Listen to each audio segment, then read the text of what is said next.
市面上的手工具百百种，价格落差也非常的大。有没有那种平价又实用的手工具啊？当然有，那就是我们今天带来的 WeBuy Garage 手工具。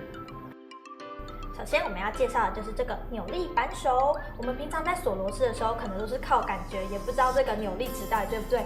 有时候会不小心锁得太紧，就会滑牙；有时候又不小心锁得不够紧，这时候我们就需要这个扭力扳手，让你可以依照上面对应的数值来去锁，就不会有错啦。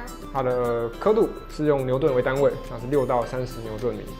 那基本上街车上的螺丝都是够用的。那我们今天介绍的工具呢，都是一些不太常见，但是很实用的小工具哦，而且入手价格也不贵，可以常备一组在家里，有需要就可以马上拿出来用，一车传3代。螺丝转不坏。那还想要看更多机车改装吗？记得按赞、订阅、开启小铃铛，我们下次见，拜拜。拜拜。